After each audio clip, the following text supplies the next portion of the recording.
St. Matthew's smelled like lilies and coffee. I wore my army dress uniform because it was pressed and honest. Vanessa said it was a bit much, which is rich from someone who color codes emotions. Grandpa Samuel got the flag and the bugle. He earned both in 1945 and never bragged. People shook my hand and read the standard lines. I let the pastor finish on time, which may be his best miracle. An older neighbor pulled me into a hug and said Grandpa still shoveled her sidewalk in winters when his knees hated him. That sounded exactly like him. Do the job, then complain to nobody. Vanessa dabbed at a dry eye and made sure the photographer from the local paper caught it. We caravanned to Coleman and Price Attorneys, where the chairs are leather and the art looks like it bills by the hour. Mr. Price opened a thick folder and read slowly. Uncle Robert, the lake house and 30% of Grant and Mason contractors. Vanessa, the Walnut Street home and its contents, excluding items separately bequeathed. Dylan, an investment account and a low-mileage sedan. Aunt Margaret, annuities and china nobody enjoys. Then, to my granddaughter, Major Evelyn Grant, he read, who understands duty without applause, I leave the brass key in my top desk drawer. He set an old brass key on the table. No tag, no note. The room did that thing where no one looks at you but everyone sees you. Mr. Price's wall clock ticked like it had an opinion. Vanessa laughed out loud. She gets a key, she said satisfied. Dylan leaned in. Maybe it opens a storage locker full of feelings. Aunt Margaret studied her nails. I picked up the key. Heavy, worn, unmarked. Mr. Price finished the list gifts to a veteran's post, a trade school scholarship, funeral costs paid, and closed the folder. In the hallway, Vanessa took my sleeve. She always touches you before saying something you won't like. Don't feel bad, she said. Grandpa knew the army covers your needs. You're set. I smiled because training works. Enjoy the house, I said. Outside, the lot had more puddles than cars. Wind pushed cold across the asphalt. April in Ohio can't pick a season. Dylan lit a cigarette he didn't need. What's the key for, Major? He asked. A shed? Please say shed. I put it in my pocket. If I find a shed, I'll put your name on it. I drove to the Walnut Street house. Grandpa's study was neat, ledgers stacked, pens aligned. The top drawer showed a square where the envelope had been. Sunday afternoons he'd sit here, pay bills in ink, and say, make your bed, then earn the bed. Vanessa walked in without knocking. We're doing an inventory next week, she said, scanning like a realtor. Don't start pocketing keepsakes. Also, wool wrinkles. He left me a key, I said. I heard, she said. Try the garage. I left before we started pretending. On the porch, the neighborhood kept moving mail, truck, dogs, 2 kids arguing about a skateboard. In my car, I weighed the key in my hand. Grandpa wasn't a prank man. He was a list man. If a key made the will, a lock mattered. I called Mr. Price. Any instructions with the key? No, he said. He brought the envelope 2 months ago. Asked me to keep it sealed, and said you'd know what to do. End of 12. Back at my apartment, I set the key on white paper, placed a ruler beside it, and took a photo. Document, then decide. I tried it on my own filing cabinet and the old toolbox under the sink to kill bad ideas. No fit, obviously. I searched, identify antique brass key. The internet supplied opinions. Some keys have numbers, mine didn't. Some belonged to cabinets, some to old post boxes. I checked for tiny stamps. Nothing. Coffee turned thoughts into bullet points. Grandpa kept records, trusted banks, and hated waste. A key in a will sounded like a place that honors paperwork. I looked up First Federal Trust Bank of Ohio. They close at 5. I grabbed my jacket. First Federal sits in a red brick building with a flag out front and carpet that tries to calm you. A gray-haired manager introduced himself as Daniel Brooks. A teller glanced at the key, and then at me like we were both antiques. I set the key on his desk. I inherited this, I said. No tag, no paperwork? Any idea what it belongs to? He picked it up carefully. Older style, he said. We haven't issued keys like this in decades. May I check it under better light? I'll come with it, I said. He nodded to a side office, used a small magnifier, checked the head and the wording, and frowned at the lack of numbers. No stamp. That suggests a private lock, not standard. Some families kept custom compartments. Less common now, but still around. Could it be here? I asked. If it is, there will be a record, he said. He pulled a binder labeled Heritage Files, then another called Legacy Boxes, and traced a column of names. Your grandfather's full name? Samuel W. Grant. He flipped pages, paused, and unlocked a drawer with his own little brass key. He removed a folder and read an entry written in steady script. Private compartment established 1948 by Samuel W. Grant. Renewed annually. Access restricted to holder of the designated key and named heir. End quote. He looked up. We'll need proof of identity and estate documents. I handed him my ID and a letter from Mr. Price confirming the will. He checked both, called an internal extension, listened, and nodded. The account is active and in good standing, he said, placing the key back in my palm. He stood, straightened his tie out of habit, and held the door. If you're ready, he said, we can go downstairs and see whether your key still knows where it belongs. The elevator rattled as it carried us below the polished lobby, and I could feel the brass key warming in my hand from how tight I was holding it. The bank's basement smelled faintly of old paper and disinfectant. Mr. Brooks swiped his card, turned 2 locks, and led me down a corridor lined with metal doors. He stopped at one, checked the folder again, and said, Compartment 14, if the key fits, it's yours. I slid the brass key in, half expecting it not to work. It turned smoothly, like it had been waiting. The lock clicked, and Brooks stepped back. Take your time, he said, giving me a privacy I hadn't asked for but appreciated. Inside, the narrow box were sealed envelopes, bound certificates, and one thick leather-bound notebook with my grandfather's careful handwriting across the first page, Property, Service, Lessons. It smelled like the man himself, ink, tobacco, and discipline. There was also a smaller envelope with my name in his hand. I didn't open it there. Some things you do on your own. Carrying the folder out of the bank, I passed Vanessa's friend Ashley leaning against her car. She lowered her sunglasses and gave me a look like she knew something I didn't. Word travels fast in small towns. By the time I reached my car, my phone buzzed with a text from Dylan. Heard you found treasure? Drinks on you? At home, I set everything on my kitchen table.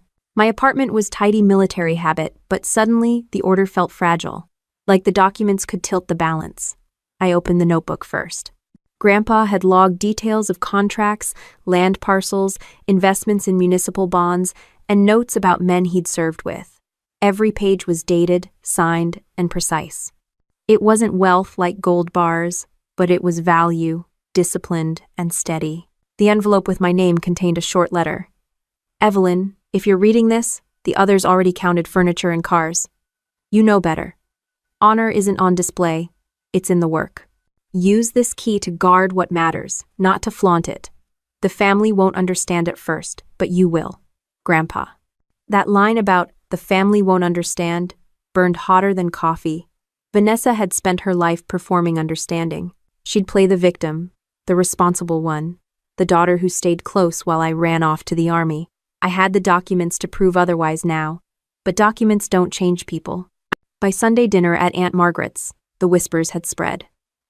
Margaret served ham like it was evidence, and Dylan opened with, So, Major, what did you pull out of that magic box? Cash? Gold? Vanessa gave him a look that said, Don't push too far, but her smirk said push a little more. It was paperwork, I said, chewing calmly. Contracts, investments, notes. Notes, Vanessa repeated, dabbing her mouth. Our grandfather gave you a diary. It's called documentation, I said. Not everyone lives on gossip. She set down her fork like she was laying down a weapon. You're not going to use this to claim more of the estate, are you? Because the will was clear. I smiled. I thought you said I got nothing. The table went quiet except for Margaret's clock. Dylan chuckled, then stopped when Vanessa shot him a glance. After dinner, as Coates went on, Vanessa cornered me in the hall. Look, she said softly, you've always had the army. You don't need this fight too. If you push, it'll make you look greedy. And you prefer I look what? I asked. Invisible? She straightened her scarf. Respectable. Walking to my car, I realized that respectable to her meant staying in the shadow while she posed in the light. The problem was, Grandpa hadn't written a life of shadows. He'd recorded every acre, every bond, every promise, and now it sat in my apartment, waiting to be understood. Monday morning, I carried the notebook to a veteran friend, Sergeant Allen, who ran a small financial consulting firm for service members. He whistled low as he flipped through the pages. Your grandfather wasn't just organized, he was strategic. These municipal bonds, rock solid for decades. These land parcels, they've doubled by now. This isn't scrap, this is a foundation. I asked him to verify the certificates, and he nodded. They're valid. You've got leverage here. Leverage. That word carried weight. Not just financial, but moral.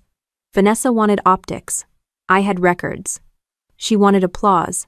I had proof. Back at the unit that week, during drills, I found myself rehearsing family arguments instead of commands. One of my soldiers, Private Harris, noticed my distraction. Everything okay, ma'am? He asked. Family paperwork, I said. He grinned. Worse than night patrol. Not wrong. By the next weekend, Vanessa had called a family meeting. Translation, her living room, her snacks, her script. She opened with a statement. It's come to my attention that certain private documents are being misinterpreted. For the sake of family unity, I think they should be handed over to a neutral party. Neutral meaning you, I said. Meaning a responsible adult, she shot back. Dylan raised a beer. I vote Aunt Margaret. Margaret nearly choked on her cookie. I pulled the brass key from my pocket, held it up, and let it glint in the light. Grandpa left this to me, along with the responsibility. If you want to see the papers, fine, we can sit down like grown-ups. But don't mistake your theater for authority. Vanessa's jaw tightened. You're making this into a battle. I slipped the key back in my pocket. Number, you did when you laughed. The room tilted, not literally, but socially. Dylan looked at the floor. Margaret fiddled with her rings. Vanessa held her smile too long, the way people do when they've lost the laugh but won't admit it. When I drove away, the night felt sharper, cleaner. My headlights caught the Walnut Street house as I passed, its windows dark, its lawn neat. It no longer looked like an inheritance. It looked like a stage where everyone wanted to play a role they hadn't earned. Back at my place, I laid the notebook on the table again. The ink on those pages was stronger than their chatter, and the key in my pocket was heavier than their laughter. I sat down, poured a drink, and started reading line by line. The way Grandpa had written it steady, exact, unflinching. The notebook was dense with numbers and neat cursive, but one entry caught me. First federal renewal secured. Dated just months before Grandpa passed. He'd been deliberate until the end, and he hadn't wasted a word. That single note felt like a breadcrumb he knew I would follow. The next morning I called Brooks at the bank. His tone was cautious, but he admitted there were restrictions. Only the key holder may access the box, and contents cannot be copied without your consent. He offered to schedule another appointment. I said I'd be there in an hour. Traffic was slow, as if the town itself wanted me to linger. I parked, walked through the red brick archway, and signed the ledger. Brooks guided me back to compartment 14, this time leaving me alone with a flat cart and a pair of white gloves. Inside the compartment, along with the notebook, I found bound folders stamped with state seals, bonds folded carefully, and a sealed letter addressed to executor. It felt like a second will hidden in plain sight. I brought the papers to my apartment and spread them across the table, photographing each page for backup. My training told me to always make a copy before anyone else touched evidence. As I scanned the papers, one stood out. A deed for a parcel of land outside town, near the county line, purchased in 1970, one under a trust. Grandpa had never mentioned it, not once during his porch stories or holiday dinners. By late afternoon, curiosity outweighed hesitation. I drove toward the address. The land was a stretch of open field bordered by maples, with a rusted gate and a no trespassing sign that had been weathered into near invisibility. The padlock was gone, but the hinge bore marks like it had been used not long ago. I walked the perimeter, boots sinking into soft soil, birds scattered at my steps, and wind carried the smell of cut grass. Halfway along the north side, I found a cement foundation, cracked but solid, as if a small structure had once stood there. On the foundation edge lay a corroded metal box, empty now, but once it had held something. Standing in that field, I realized this was more than inheritance.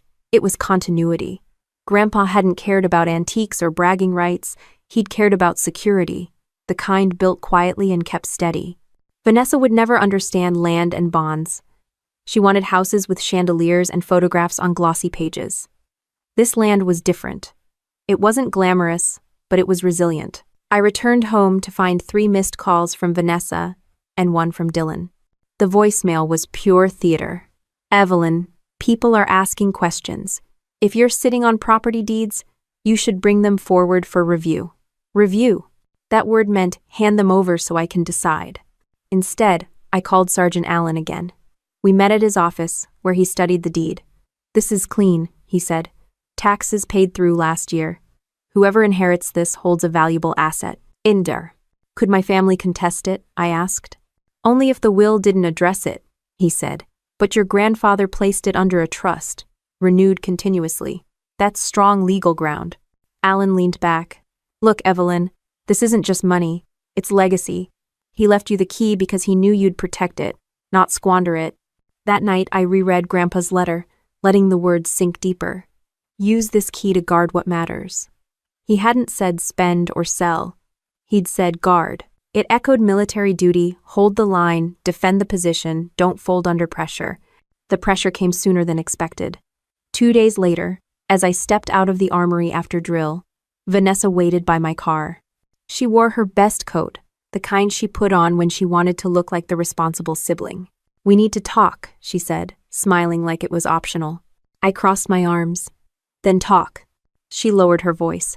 The family is concerned. Grandpa's assets should be divided fairly. Keeping secrets isn't fair. Secrets? I asked. You mean documents filed with the state and renewed yearly? That's not a secret. That's public record. Her smile faltered. You don't have to be sarcastic. We could avoid lawyers if you just shared. I unlocked my car door. Funny. When the will was read, you laughed. Now you want to negotiate. Her hand touched the door. This isn't about me. It's about everyone. I slid behind the wheel. No, Vanessa. It's about what he trusted me with. And trust isn't up for negotiation. I drove off before she could stage another speech. In the rearview mirror, she stood in the lot, coat flapping in the wind, face tightening into the mask she wore when she didn't get her way. At home, I laid the key on the table again, next to the notebook and the deed. The weight of it wasn't just brass anymore.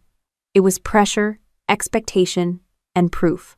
The laughter at the reading of the will had turned into arguments in kitchens and parking lots, and I knew the noise would only get louder. But sitting there, with Grandpa's handwriting under my lamp and the brass key cool against my palm, I also knew the noise couldn't change what was already mine to guard. The next Saturday, Vanessa hosted one of her family brunches, which was code for her chance to perform control in front of cousins, neighbors, and anyone else who'd applaud her baked quiche. I walked in wearing my army jacket because it was practical, not for effect, though her raised eyebrow said otherwise. She had staged the living room like a courtroom. Dylan leaned against the fireplace, beer already in hand despite it being late morning. Aunt Margaret sat primly on the couch, and 2 of Vanessa's friends filled the side chairs, invited as witnesses more than guests. Evelyn, Vanessa began in her hostess-turned-prosecutor voice, we've been discussing the estate, and we feel it's only right to address the confusion you're causing. I sat in the chair opposite her, crossing my arms. Confusion? Or discomfort because I'm not handing you papers to decorate with? Her smile was sugar with arsenic. It's not about me. It's about unity. Grandpa valued family above all, and by keeping these documents to yourself, you're dividing us. I let the silence stretch. Military silence unnerves civilians. Finally, Dylan broke it.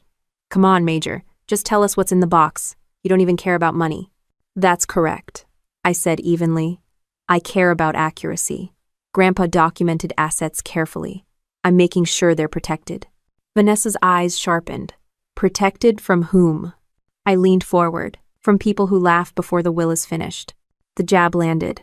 She flushed, adjusted her necklace, and shifted gears. You realize people in town are already whispering? They think you're hiding something big? You might wear a uniform, but that won't protect you from gossip. Her friends nodded like trained backup singers. Aunt Margaret sipped her tea, pretending not to enjoy the show.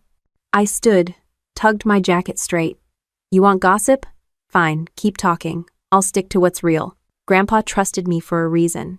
Walking out, I heard Dylan mutter, "Guess the army teaches dramatics, too." Vanessa hushed him, probably realizing I'd left the door open just enough to hear.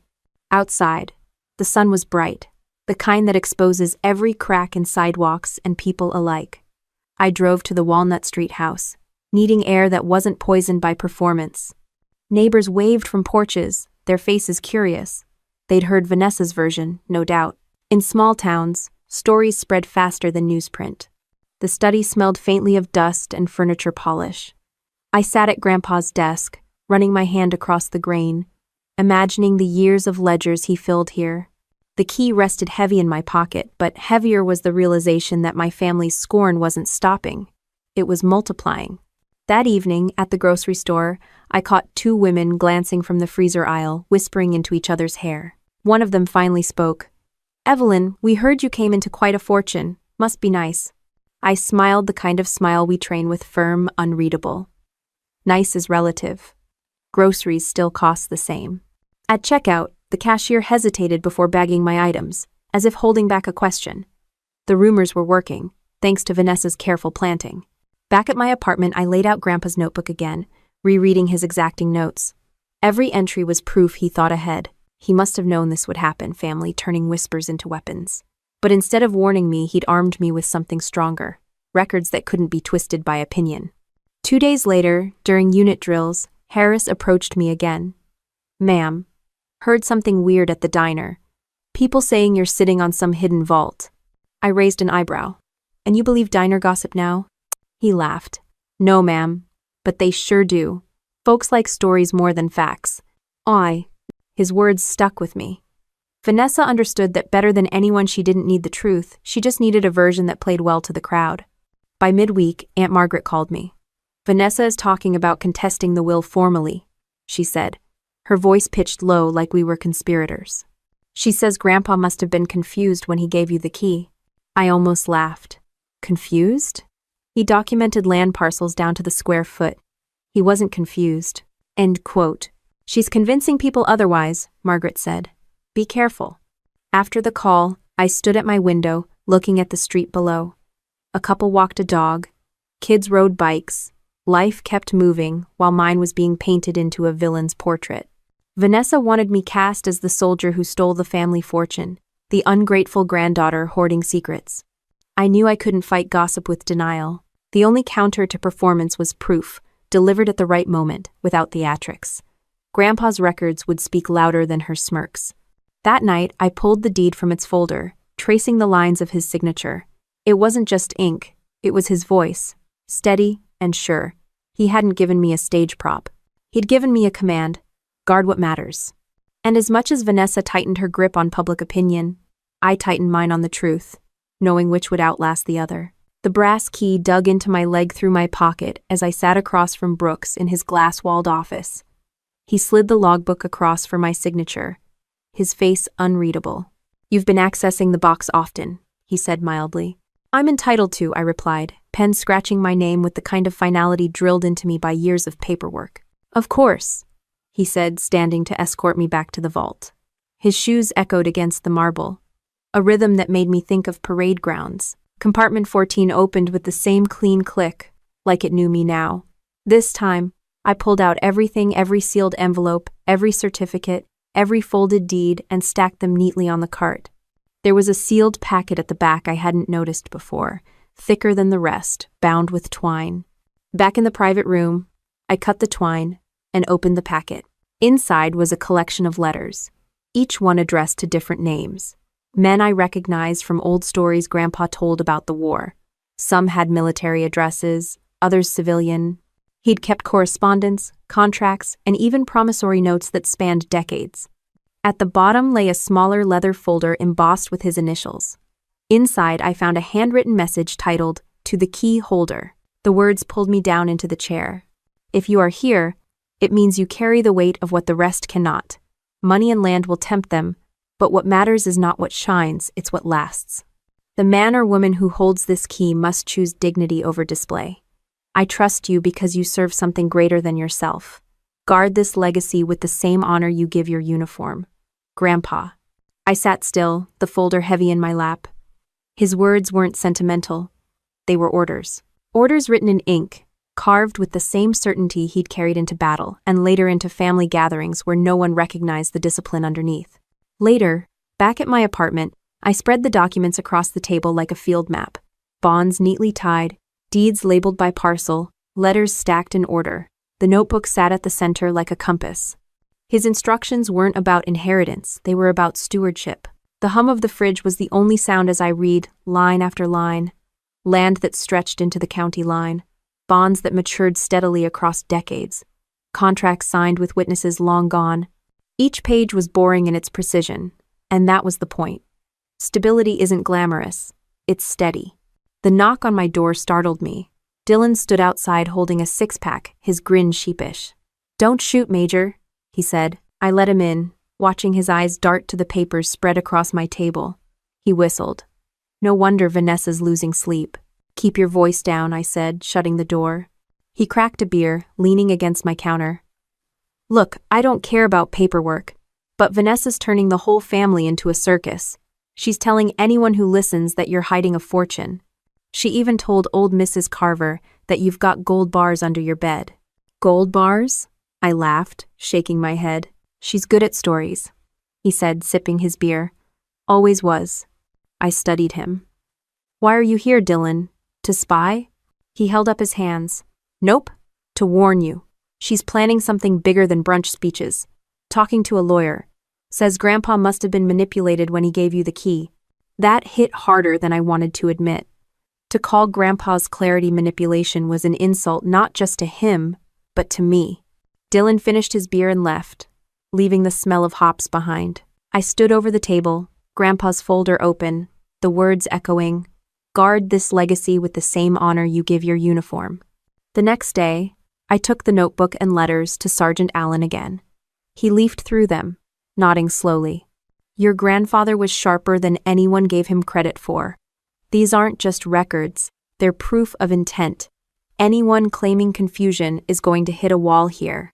"Vanessa's banking on theater," I said.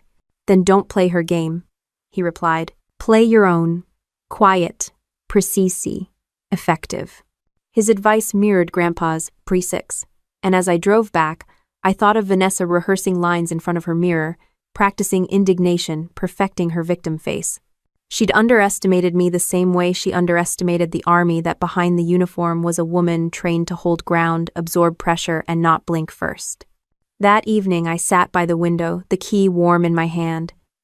Streetlights flickered on, one by one, across the block. Inside, the notebook and folder waited, steady as ever. Outside, the town buzzed with gossip and theater. I leaned back, letting the weight of Grandpa's words settle deeper. This wasn't just a fight over property. It was a fight over legacy, discipline, and the difference between what sparkles and what lasts. The morning air carried that sharp chill that always reminded me of early formations. I had a folder under my arm packed with copies of Grandpa's letters. There was one more lead in them, an old address scribbled on the back of an envelope, belonging to a man named Howard Lewis. I remembered the name faintly from Grandpa's stories. Howard could fix anything, with 2 hands and stubbornness. The address led me to a single-story house on the edge of town, the kind with a flagpole in the yard and tools stacked neatly in the carport. When I knocked, the door opened slowly, and an older man stood framed in the doorway. His eyes were sharp, despite the years. "Howard Levis?" I asked. "That depends on who's asking," he said. "I'm Evelyn Grant, Samuel Grant's granddaughter." His posture shifted instantly. "Sam's girl. Well, hell. Come on in." The living room smelled faintly of machine oil and strong coffee. Plaques lined the walls, medals, photos of young men in uniform, grainy snapshots of jungle terrain. Howard motioned me to the couch and brought 2 mugs from the kitchen. "Your grandfather and I served 2 tours together," he said, settling into his chair. "He saved my hide more times than I can count. What brings you here?" I slid the folder across. "I found letters he kept, some of them from you. He left me the key to his safety box. Now my family's trying to tear it apart. I need to understand what he was protecting." Howard opened the folder, adjusting his glasses. He scanned the pages slowly, nodding here and there. When he came to Grandpa's handwritten message, his lips tightened. He always said he'd leave the heavy lifting to someone who understood duty. Looks like that's you. I asked carefully, what kind of heavy lifting are we talking about? Howard leaned back, staring at the ceiling for a moment before answering. After the war, a lot of guys came home lost. Sam wasn't one of them. He built steadiness where others drowned, bought land, invested carefully. But he also made a promise that what he built would never be wasted on people who didn't respect sacrifice. He'd seen too many squander what others died for. The words landed heavier than the coffee mug in my hand. Howard continued, his voice steady. That trust, that land, those bonds, those weren't just investments. They were safeguards. He meant them to outlast noise, outlast greed. He told me once, if my family doesn't understand it, one will. One will get the key. Looks like he chose right. I swallowed hard, the weight of it pressing on me in a way Vanessa's accusations never could. He knew the others wouldn't accept it. Of course he did, Howard said. But he didn't choose them. He chose you, and Sam didn't gamble with trust. I left Howard's house with the folder tighter in my hands, his words ringing louder than gossip. The road back felt shorter, though my mind churned longer. Grandpa hadn't left me money to enjoy. He'd left me responsibility to shoulder. When I pulled into my apartment lot, Vanessa's car was already parked outside. She stood leaning against the hood, arms folded, smile too rehearsed. You've been busy, she said. Move your car, I replied flatly. Not until we talk. I unlocked my door, leaving it open behind me. She followed in like a cat that thinks it owns the place. Her eyes went straight to the folder in my hands. Where were you? She asked. Not your concern. Everything's my concern when you're hiding family assets. I set the folder on the counter, deliberately slow. You want to know what I found? Letters. From men who actually mattered. From the war you never asked Grandpa about. From the life you never cared to understand. She scoffed. Don't lecture me with your army drama. This is about fairness. I turned, the fatigue of her voice heavier than drills. Fairness? You laughed when he handed me the key. You mocked what you didn't understand. And now that it's worth something, you want a piece. That's not fairness. That's theater. Her face tightened, but she masked it quickly. Lawyers won't care about your speeches. They'll care about signatures and dates. And trust me, I've already made calls. She walked out with her head high, but her eyes gave her away nervous, calculating. That night, I opened the window to let the cool air cut through the tension. The key sat on the table, the folder beside it, steady and silent. For the first time, I didn't just see metal and paper. I saw command. Grandpa had passed me a mission, and Howard had confirmed it. I didn't need Vanessa's approval, or Dylan's casual warnings, or the whispers at the grocery store. I had something stronger: proof, purpose, and the knowledge that Grandpa hadn't chosen wrong. The brass key gleamed faintly under the lamplight, waiting for the next lock it was meant to open. 2 mornings after my talk with Howard, I stopped by the diner on Main Street to grab coffee before drill. The second I stepped through the door, I felt it, the shift in silence, the glances that cut quick and then lingered. People who had once nodded politely now leaned close to each other, whispering. When I slid into a booth, the waitress, Bonnie, avoided eye contact. She poured the coffee too fast, spilling a little on the table, muttering, "Sorry," before rushing off. At the counter, a group of old-timers murmured, loud enough for me to hear, "Doesn't take a key to rob your own family." Vanessa had worked faster than I thought. She didn't just talk at brunch. She'd spun her story into the town's bloodstream. By noon, I found out how. My phone buzzed with a message from Sergeant Allen. Check the Gazette. I pulled up the town paper's site. There it was, splashed under Community Affairs. Local soldier accused of hiding family fortune. The article was practically written by Vanessa. Quotes from sources close to the family painted me as secretive, self-serving, someone using military rank as a shield to keep assets away from rightful heirs. A smiling photo of Vanessa, arms folded, eyes tilted, just so sat beside the text. She was cast as the concerned granddaughter trying to honor Grandpa's true intentions. Undo. The comments section was poison. People who once waved at me on the street now wrote about greed, betrayal, how uniforms don't make saints. I shut my phone off and clenched the steering wheel. Gossip at brunch was one thing. Headlines were another. She'd declared open war, and she wasn't fighting fair. That evening, I stopped at the grocery store. This time, whispers weren't hidden. A man I barely knew muttered, "Disgrace," as I passed. A woman in the cereal aisle shook her head and said loudly to no one in particular, "Her grandfather must be rolling in his grave." I kept my face neutral, years of training keeping me from snapping back. Inside, though, the heat rose. Vanessa wasn't satisfied with family humiliation. She wanted me shamed out of town.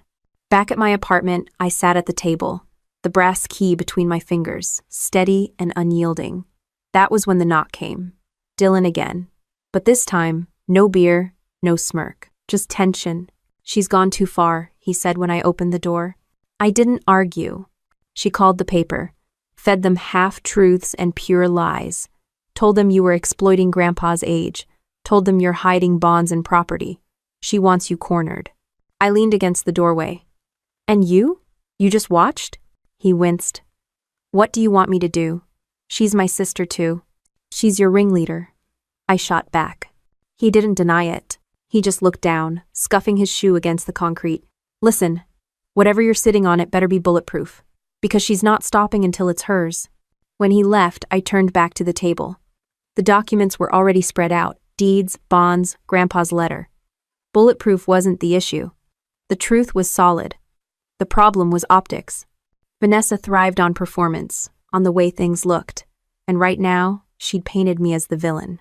I spent the night scanning every page, organizing files like evidence. The army had taught me discipline. Grandpa had taught me patience. Vanessa hadn't learned either. The next morning, during a run through town, 2 teenagers yelled from across the street. "Hey, key thief!" They laughed, not even waiting for a reaction. Their parents, standing nearby, didn't stop them. That stung worse than the shout itself. By afternoon, flyers appeared on bulletin boards outside the library and grocery store. Grainy photos of Grandpa with Vanessa, cropped to make it look like he was handing her something, sat above bold print. "Fairness for the Grant family." No one signed them, but her hand was all over it. I ripped one down, folded it carefully, and tucked it into my pocket. Evidence, not rage. That night, I drove back out to Howard's place. He opened the door before I even knocked, as if he'd been expecting me. "She's making it ugly," he said, gesturing me inside. "Ugly doesn't bother me," I replied. "But lies do." Howard sat, clasping his hands together. "Sam knew this could happen. That's why he wrote those letters. That's why he chose you. You've got proof. She's got noise. Let her make all the noise she wants. Truth doesn't rattle as easy." His calm steadied me. For decades, he'd carried his own scars, his own battles. He wasn't moved by gossip. And neither should I be. Driving home under the dark sky, I repeated Grandpa's words like cadence. Guard what matters. Gossip didn't matter. Newspaper lies didn't matter. What mattered was the legacy in my care. The brass key sat warm in my pocket again, unshaken by paper headlines or whispers. And as the town turned against me, I felt the weight of it more clearly than ever. Not as a burden, but as proof I was exactly where Grandpa had intended me to be. The courthouse smelled like dust and cold coffee. Its beige walls hadn't been painted in years, and the fluorescent lights buzzed overhead with that faint, irritating hum. I sat at the defendant's table in a stiff wooden chair, the brass key heavy in my pocket like contraband. Across the aisle, Vanessa perched beside her attorney in a pristine cream blazer, her posture perfect, her expression one of rehearsed sorrow. If the jury box had been filled, she would have looked straight at them with those wide, innocent eyes. The judge entered, robes swaying, and we all rose. My lawyer, a steady man named Harrington, whispered, "Don't react. Let her bury herself." The gavel cracked, and the proceedings began. Vanessa's attorney opened with theatrics, his voice rising and falling like a stage actor. "Ladies and gentlemen, this is not about greed, it's about deception. It's about a granddaughter who took advantage of her grandfather's failing health, who clung to a key not meant for her, and who now hides family property behind secrecy."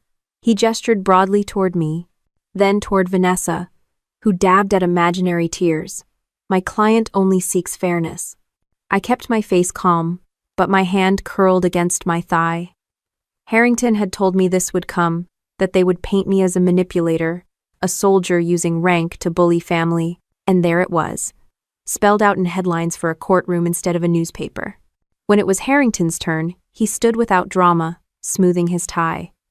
The late Samuel Grant served his country with honor, and he lived his life with equal honor. He left a key not to his eldest, not to his loudest, but to the one person he trusted. That trust wasn't casual, it was deliberate. We will show evidence of his clarity, his planning, and his choice. This is not about manipulation. This is about respect for his wishes. He sat down, no fireworks, no theater, just calm authority. Witnesses came and went. Vanessa had lined up friends and distant cousins to say how Grandpa seemed confused in his last months, how he always promised to take care of everyone equally. Each statement was thin, based on hearsay, but strung together they built a fog of suspicion. I recognized the strategy. It wasn't about proof, it was about planting doubt. At one point, Vanessa herself took the stand. She clasped her hands, tilted her head just so, and let her voice waver. I loved Grandpa dearly. All I ever wanted was to see his wishes honored. But Evelyn, she shut us out. She locked us away from the truth. Doesn't family matter? Doesn't fairness matter? She paused, letting her words hang in the air. Her attorney looked at the judge as if to say, "See? How could anyone doubt this angel?" My jaw tightened, but I didn't move. Harrington had warned me, "Do not let her bait you."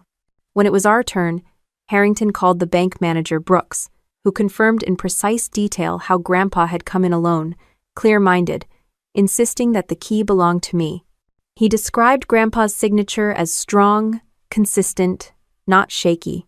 He spoke of his demeanor as firm, deliberate. Then came the documents, deeds, bonds, letters, all cataloged and verified. The courtroom grew quieter with each page shown. And finally, Harrington laid out the handwritten message, "To the key holder." The judge leaned forward, reading it carefully.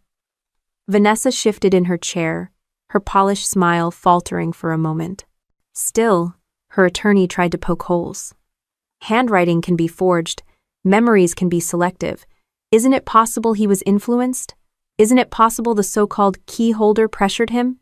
Brooks didn't flinch. Samuel Grant was sharper than half the young clients I see. He knew what he was doing.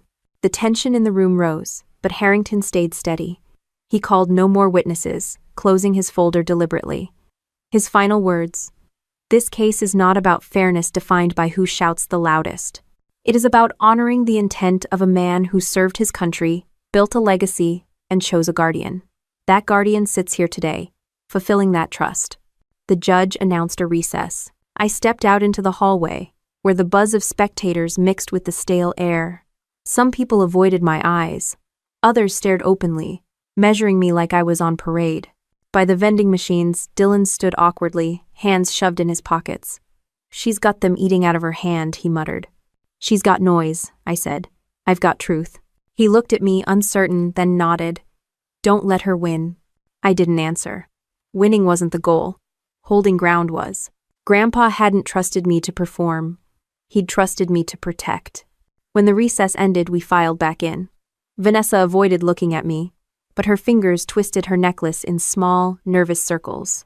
For all her poise, the cracks were showing. The judge resumed, his voice steady, and called for closing arguments. The battle lines were drawn, and every eye in the room was locked on the fight. The courtroom doors swung open the next morning with a sharper crack than usual, and Howard walked in with the kind of gait that said he hadn't forgotten how to march. He wore a pressed shirt, medals pinned neatly on his chest, and carried a binder thick enough to break the table it landed on. Heads turned as he passed. Even Vanessa blinked hard when she saw him, though she quickly smoothed her expression into polite disdain. Harrington gave me a slight nod. "This is the anchor." When Howard took the stand, his voice carried more weight than the gavel. "Name's Howard Lewis. Served 2 tours with Samuel Grant. I've known him better than most men know their own brothers." He wasn't confused, and he sure as hell wasn't tricked by anyone. He made his choices with both eyes wide open. Vanessa's attorney tried to cut in. "Mr. Lewis, isn't it true that memory fades over time? You're talking about events decades past. How can we trust?" Howard cut him off with a look that could freeze water. "You weren't there in the jungle, son. I was. I saw Sam pull men out under fire. I saw him write letters by flashlight because promises mattered to him. I watched him build his future, 1 acre, one bond, one decision at a time. He didn't gamble, and he didn't leave things to chance. That key was his choice. End of story. A murmur rippled through the room. For once, the spectators weren't hanging on Vanessa's every word. They were locked on Howard. Then came the binder. Inside were old photographs, letters signed in Sam's hand, notarized records Howard had kept out of loyalty, copies of conversations where Sam wrote about wanting someone with backbone, not vanity, to carry on his work. Harrington spread them out on the evidence table like cards in a winning hand. I sat straighter, the knot in my stomach loosening as the judge leaned forward, studying each page. Vanessa shifted again, her perfect composure cracking in small tremors. Her lawyer tried one last swing. "Mr. Lewis, isn't it possible your loyalty clouds your judgment? That you simply want to believe?" Howard's laugh was short and sharp. "Son, loyalty doesn't cloud judgment. It clarifies it. And I'll tell you this, Sam trusted Evelyn because she serves, because she shoulders weight without complaint. He didn't leave that key to a loud mouth or a gossip. He left it to a soldier." The word soldier hit the room like a strike. Even the bailiff straightened a little. When Howard stepped down, he passed me and gripped my shoulder firmly. It wasn't for show. It was the kind of grip you'd expect from someone who'd dragged you out of mud and expected you to do the same someday. The judge called for a short recess. Outside, the courthouse steps buzzed with reporters. Cameras flashed, microphones pushed forward. Questions flew. "Did you manipulate your grandfather? What do you say about the accusations? How do you respond to Mr. Lewis's testimony?" I didn't answer. Years in uniform had taught me that silence often speaks louder than anything rehearsed. I walked down the steps steady, the brass key pressing into my pocket with every stride. Behind me, Howard followed like a wall of steel, and the crowd parted without meaning to. Back inside, Harrington leaned over and whispered, "That turned the tide. But stay sharp. She'll play her last cards harder than ever." The afternoon session began with Vanessa's attorney scrambling to patch holes. He brought up accountants, distant relatives, anyone willing to say Grandpa, talked about sharing equally. But against the documents, against Howard's presence, their words floated like smoke without a fire. When Vanessa was recalled, her tone had lost its soft sorrow. It was sharper, edged with panic. "My grandfather loved me. He always promised I'd be taken care of. I don't understand how anyone can think he'd shut me out." Her attorney asked, "Do you believe Evelyn manipulated him?" "Yes," she said quickly, her eyes darting toward me. "She used her position, her uniform, to intimidate him."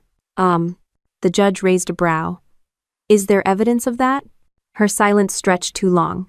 He changed after she came back from deployment. He was different." "Different how?" the judge pressed. She stumbled, words thin. He wasn't himself. It was weak, and everyone knew it. Harrington didn't even bother to object. He let the weakness stand, visible to all. By late afternoon, the energy in the courtroom had shifted entirely. The spectators weren't whispering about the key thief anymore. They leaned forward when Howard spoke, frowned when Vanessa faltered. The balance wasn't just legal, it was human. Truth had weight, and the room felt it. When the judge finally called for adjournment that day, the gavel echoed different than before, not like a hammer, but like a scale finding its balance. Outside, as the sun dipped low, Howard and I stood on the courthouse steps. He lit a cigarette, exhaled slow, and said, "Sam was right. You've got more steel in you than most. Don't waste it worrying about whispers." I looked out at the small crowd still gathered across the street, holding flyers Vanessa had passed around. Their faces weren't jeering now. They were watching, waiting, recalculating. I slid my hand into my pocket, fingers curling around the key again. The metal was warm from my palm, steady against the noise, against the doubts, against Vanessa's last gasps for control. And for the first time since the funeral, I felt the weight settle not as a burden, but as armor. The next morning, the benches in the courtroom filled earlier than usual. Word had spread fast about Howard's testimony, and the crowd looked different now, more curious than judgmental, leaning forward with that hunger people have when they sense something real is about to break open. Vanessa sat rigid at her table, jaw tight, blazer pressed even sharper than before, as if fabric alone could hold her together. Her attorney shuffled papers with nervous energy. Across from them, Harrington laid out the binder and documents in a neat line, calm as ever. The judge called the session to order, and Harrington rose, buttoning his jacket. His voice was measured, no theatrics, no shouting, just deliberate steps down a straight path. Your Honor, what we have here is not a matter of confusion or manipulation. It is a matter of record. Samuel Grant, veteran landowner, father and grandfather, left behind clarity, not chaos. My client was not chosen by accident or by trickery. She was chosen because she embodies the very principles Mr. Grant lived by. Ow. He held up the letter Grandpa had written, its ink steady even in age. This is his handwriting. This is his intent. He chose a key because a key represents trust, and he chose Major Evelyn Grant because she earned it. The judge gestured for him to proceed. Harrington called Brooks, the banker, back to confirm the letter's authenticity. Then, one by one, the documents were read aloud. Deeds, accounts, investments, all signed clearly, all pointing to the same conclusion. As each page was laid out, Vanessa's face paled further. She tapped her pen against the table in rapid bursts, a nervous tic she couldn't mask anymore. Her attorney tried half-hearted objections, but they fell flat. The judge overruled them with curt efficiency. Then came the moment Harrington had held in reserve. He motioned for Howard, who walked back to the stand with his binder. From it, Harrington pulled a letter few had seen before, one addressed directly to me, sealed until now. Your Honor, Harrington said, this letter was found among Mr. Grant's personal effects, notarized and dated. It was intended for Evelyn Grant alone, but with the court's permission, we believe it demonstrates his clarity and intent beyond question. The judge nodded. Harrington opened it carefully, his voice steady as he read aloud. Evelyn, if you're reading this, it means I've gone. I leave you this key not for wealth, but for responsibility. Others will clamor for shares, for fairness, by their definition. But you know, fairness isn't division, it's protection. You've served this country with honor, and I trust you to serve this family's name the same way. Do not bend to noise. Guard what matters. Grandpa. The silence that followed wasn't empty, it was heavy. The kind of silence that filled every corner and pressed down on every whisper. Even the judge leaned back, expression unreadable but eyes sharp, weighing what he'd just heard. Vanessa's attorney shot up. Objection. This letter could have been fabricated, but the judge cut him short. The letter is notarized, dated, and signed. Objection overruled. Vanessa's control slipped. She slammed her pen down and hissed. This isn't right. He wouldn't just ignore me. The judge turned his gaze on her, stern. Miss Grant, you will compose yourself. Aye.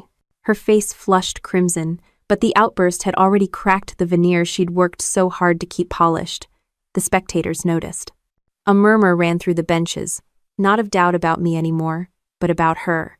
Harrington, calm as ever, simply closed the binder and said, Your Honor, the evidence speaks louder than my words ever could. We rest. The judge nodded. Very well. Closing arguments. Vanessa's attorney stood, trying to claw back ground. He spoke of family bonds, of fairness, of how wealth should never be hoarded by one person. His words had rhythm but no anchor. They drifted, disconnected, as if even he knew the ground was slipping beneath him. When Harrington rose for the final time, he didn't pace. He didn't gesture.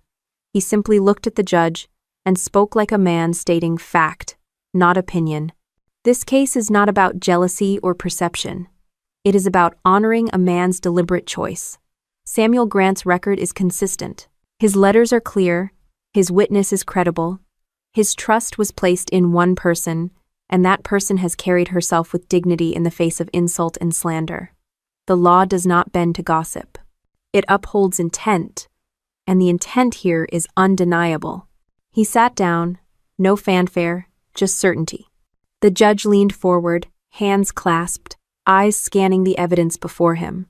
For a long moment, the only sound was the faint buzz of the lights and the shuffle of papers. No one dared move, not even Vanessa. When he finally spoke, his words cut sharp and clean.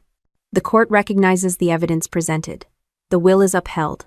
The property, investments, and all holdings associated with the key remain under the sole authority of Major Evelyn Grant. A collective exhale rolled through the room like air rushing out of a balloon stretched too tight. Vanessa's face twisted, caught between disbelief and rage, but she stayed seated, her attorney tugging at her sleeve to keep her from exploding again. I sat still, posture straight, letting the words settle. My hand brushed the key in my pocket, not as victory, but as confirmation. The gavel struck, finalizing the decision. The noise in the courtroom rose immediately, reporters scribbling, spectators buzzing, relatives murmuring to each other. But through it all, I kept my focus steady, the way I had on patrols overseas. Eyes forward, noise behind me, mission clear. Howard caught my eye from the back row. He gave a short nod, the kind a soldier gives another when words aren't needed. Harrington packed the binder slowly, methodically, while Vanessa sat frozen, her empire of gossip collapsing around her.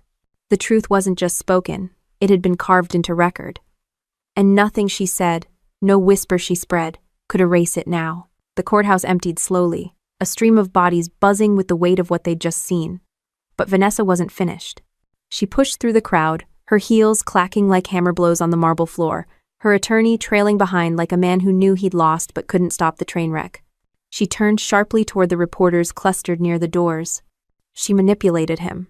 Vanessa's voice rang out, high and raw, nothing like the carefully staged tones she'd used in the courtroom.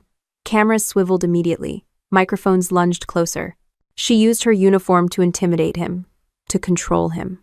She's hiding behind the flag because she has nothing else. The words hit like shrapnel in the air. Reporters shouted, flashes popped, and a dozen pens scratched furiously. Harrington stiffened beside me, but I didn't move. Howard stepped closer, a wall at my back. I let Vanessa's words hang there a moment, then walked forward into the circle of cameras, steady as if I were walking onto a parade ground.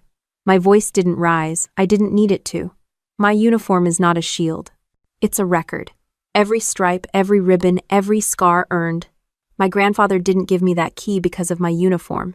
He gave it to me because he knew I wouldn't trade honor for comfort. That's the difference between us. He trusted me to carry his legacy, not cash it in.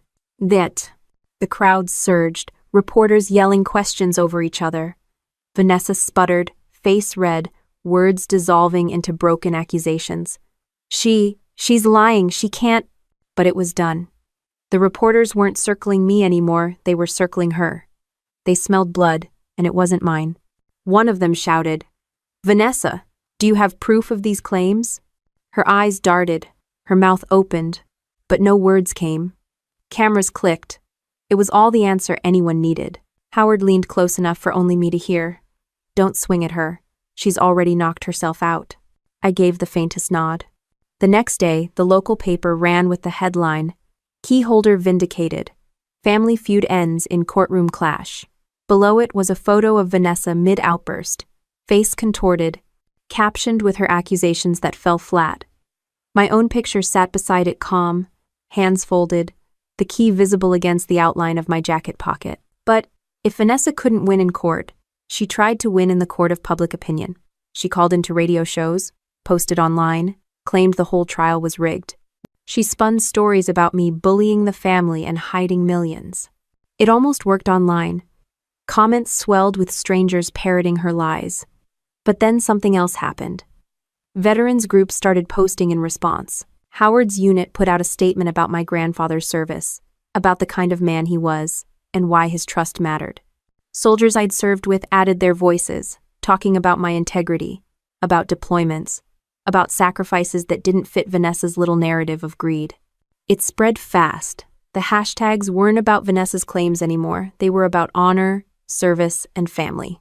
People weren't asking, did she manipulate her grandfather? They were asking, why is Vanessa so desperate to strip her family's legacy for herself? One evening, as I left the grocery store, a stranger stopped me in the parking lot. Middle-aged, baseball cap pulled low. He said, "Major Grant?" I nodded. He held out his hand, rough and firm. "My brother served with you in Kandahar. He told me about you. Don't let anyone drag your name through the mud." It wasn't staged. It wasn't politics. It was truth spoken by someone who didn't owe me a thing. That's what started cutting through Vanessa's noise. Still, she didn't quit. She filed an appeal. Thin, desperate, baseless. Harrington handled it with the ease of swatting a fly. The court tossed it out before it even warmed a chair. But her bitterness had no expiration date. She started showing up outside my grandfather's property, staging little protests with a few friends carrying signs about family betrayal. Some neighbors complained, others watched in silence, but I stayed inside. My silence was louder than her shouts. One evening, though, she cornered me as I was locking the front gate. Her eyes were wild, her voice ragged. "You think you've won, Evelyn? You think holding that key makes you better than me?" I turned the key slowly in my hand, the brass catching the last of the sunset. "It doesn't make me better. It makes me responsible. That's something you'll never understand." Howin May. Her mouth twisted, a sound like a growl breaking out, but she had no words left. She stormed off, heels crunching gravel, her protest signs abandoned on the roadside. Inside the house, I sat at Grandpa's old desk. The wood was worn smooth under my palms, the drawers filled with ledgers, notes, photographs. This wasn't treasure, it was history. It wasn't gold, it was blood and sweat turned into something lasting. Howard's words echoed in my head. Loyalty doesn't cloud judgment, it clarifies it. That was the core of it. Grandpa hadn't trusted me because of DNA, or because I was loudest, or because I demanded it. He trusted me because I understood the difference between inheritance and stewardship. One takes, the other guards. The reporters eventually moved on. The papers found new scandals. Vanessa's name faded from headlines, drifting down into the corner gossip columns. But the key stayed, its weight the same, its meaning deeper. I stood in the quiet of that old farmhouse, the land stretching out beyond the windows, and felt the kind of calm you can't fake. The fight hadn't been about money, not really.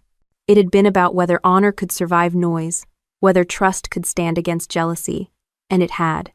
Vanessa had thrown her last accusation. I'd given my final stand, and the truth had held.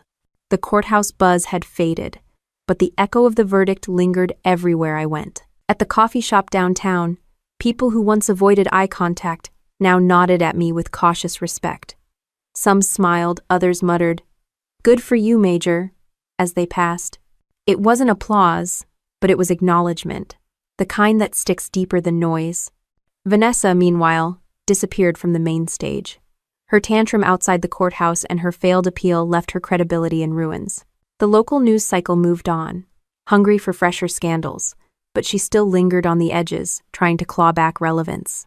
She gave interviews to smaller blogs and podcasts, ranting about conspiracies, about how the court was military biased, how I had manipulated the system. Each time she spoke, fewer people listened. Each time she posted, the comments beneath drowned her out. Howard said it best when we sat on the porch one evening. He sipped his black coffee, cigarette smoke curling up against the night sky. Vanessa's fighting a war she already lost. She just doesn't know when to lay down arms. The world's moving on, and she's stuck yelling at shadows. I knew he was right. Her noise was losing traction, but the weight of the key in my pocket never lightened. Grandpa hadn't handed me a trophy. He'd handed me a burden wrapped in responsibility. That became clearer when I visited the Veterans Center a week later. I'd gone there often during deployments, sometimes for rehab after an injury, sometimes just to see the men and women who wore the same scars I did. This time, I wasn't in uniform. I was just Evelyn, granddaughter with a key that felt heavier every day. One of the coordinators pulled me aside. "We heard about the case. Some of the vets wanted to meet you. Said your grandfather was one of the reasons they stayed on their feet back then." End of 2. I walked into the common room and saw faces lined with age. Some in wheelchairs, some with prosthetics, some just worn by life. They clapped not for the court win but for Grandpa.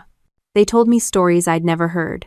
How he'd kept guys from selling their land too cheap after the war. How he'd covered mortgage payments when someone's benefits got tangled in red tape. How he'd shown up at funerals when no one else did. A woman with a cane looked me straight in the eye. "He picked you because you're like him. Don't waste what he left." Her words followed me home, sharper than any courtroom exchange. That night, I sat at Grandpa's desk with the key on the wood before me. I pulled out his ledgers again, not to check balances but to trace patterns. The man wasn't just holding money, he was building bridges. Land rented to neighbors at half cost, donations to schools under anonymous names, checks to families nobody ever knew about. It wasn't inheritance. It was a blueprint. The next morning, I called Harrington. I need to set up a foundation. Something in his name, something that takes this weight and turns it forward. He didn't sound surprised. I thought you'd say that eventually. What's the focus? Veterans, education, families left behind. Whatever kept him up at night, I wanted to keep this alive. It took weeks of paperwork, meetings, forms stacked so high they felt taller than the courthouse steps. But with every signature, the noise from Vanessa shrank smaller. She filed another half-baked complaint online, but it barely made a ripple. By the time the Samuel Grant Veterans Foundation was officially launched, she was a footnote. At the ribbon cutting, Howard stood beside me, medals catching the sun. The local mayor gave a speech. Harrington said a few words. But the moment that mattered was when I unlocked the front door with the same brass key Grandpa had given me. Cameras flashed, but for once, they didn't feel intrusive. They felt like witnesses to something that deserved to be remembered. Inside, the walls carried framed photographs of Grandpa young, in uniform, then older, always steady. A plaque near the entrance carried his words from that letter. Do not bend to noise, guard what matters. As people toured the center, I stood by the door, shaking hands, listening to stories, catching fragments of thanks that weren't really for me. They were for him. I was just the one holding the lock open. Later that evening, as the crowd dwindled and the reporters packed up, Howard leaned against the wall with his usual quiet smirk. You did it right, kid. He'd be proud. I shook my head. This isn't about pride. It's about keeping his word alive. Howard flicked his cigarette ash. Same thing, in the end. I walked outside, the sunset painting the horizon in streaks of gold. The farmland stretched out, quiet and unbothered, the same soil Grandpa had walked decades ago. I breathed in, the air heavy with the smell of earth and cut grass, and for the first time since the funeral, I felt the key's weight as something steady. Not crushing, not demanding, just steady. Vanessa's voice had faded, her protests reduced to background noise even her friends grew tired of. She hadn't been silenced by force, she'd been silenced by truth, by a legacy she couldn't touch. The victory wasn't mine. It wasn't even Grandpa's. It was Honor's. The kind of victory that doesn't make headlines forever but lasts where it matters. And as I locked the door to the foundation that night, the brass key clicked into place with a sound so final, so right, it echoed like a promise made and kept. The foundation didn't take long to grow legs of its own. Within weeks, donations began arriving from veterans groups, local businesses, even a few anonymous envelopes stuffed with cash and handwritten notes. The staff we assembled worked with the kind of fire you don't get from paychecks alone. They weren't there for a job, they were there because the mission meant something. The first initiative launched was a scholarship program for children of fallen soldiers. At the ceremony, when we announced the names of the first recipients, one of the kids, a boy barely 16, stood stiff like he was trying to look older. He shook my hand with all the force he could muster and whispered, "My dad always said people forget too fast. Thank you for not forgetting." His words hit harder than any courtroom verdict ever had. I drove home that night past rows of farmland stretching into the dark, the headlights catching fences Grandpa had mended with his own hands. It was strange, every post, every corner of land looked less like property and more like a reminder.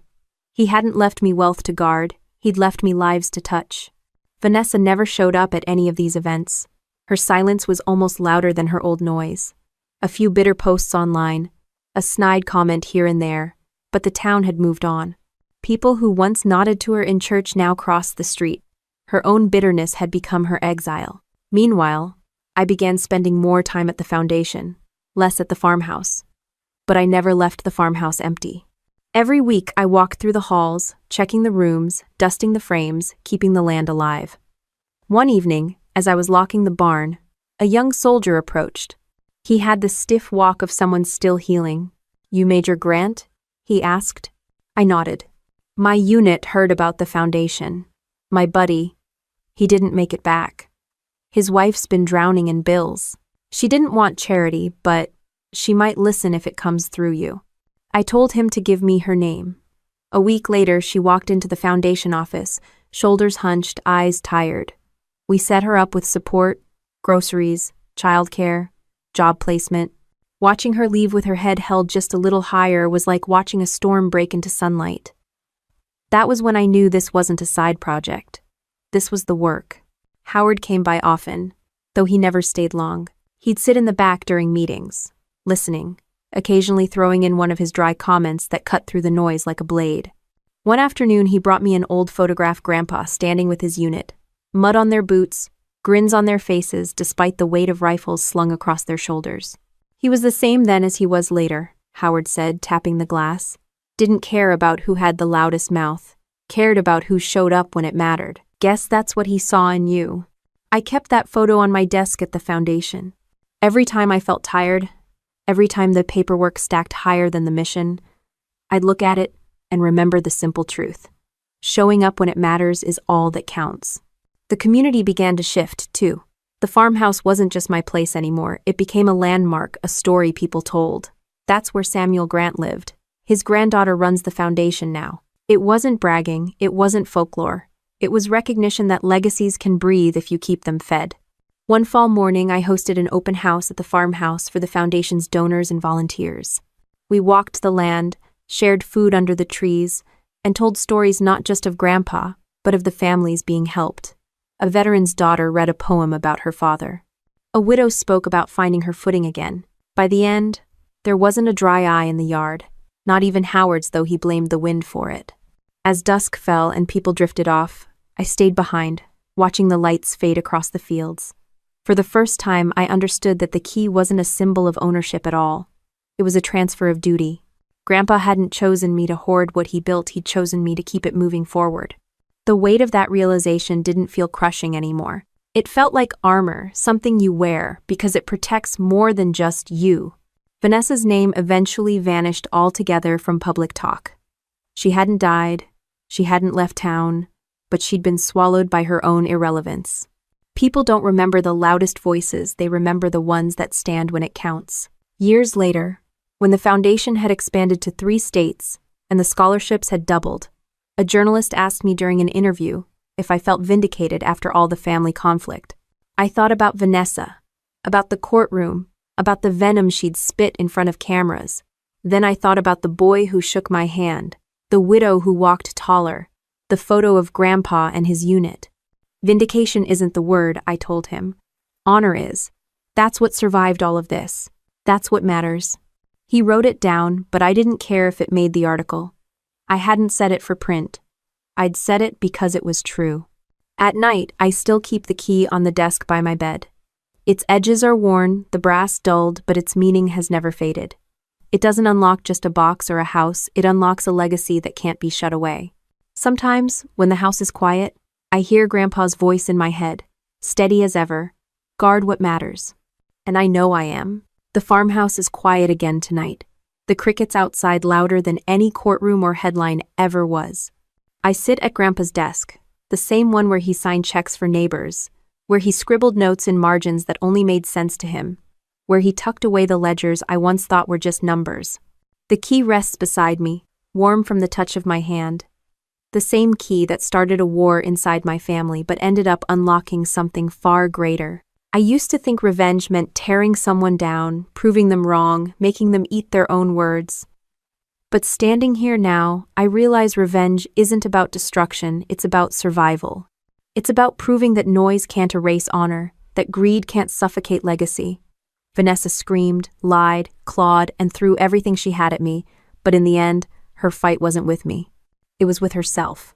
And no courtroom, no headline, no speech could save her from that. My fight, though it was never really against her, it was for Grandpa, for the life he built, for the soldiers who wore the same boots I did, for the families who carry invisible burdens every day. Every battle I fought in the courtroom, or in the service, or in my own head, came down to one thing: holding the line. That line doesn't end here.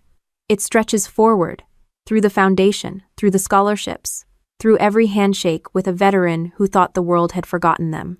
It stretches through the soil of the farmhouse, through the laughter of kids who get a chance they never thought possible, through the stories told long after I'm gone.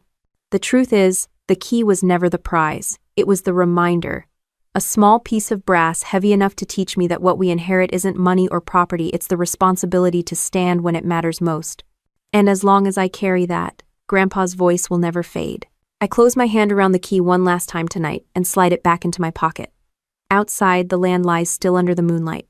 Patient, waiting, alive. This isn't an ending, it never was. It's the kind of story that keeps breathing. Because honor doesn't die with a verdict or a grave. Honor lives as long as someone chooses to guard it. And I will. Always.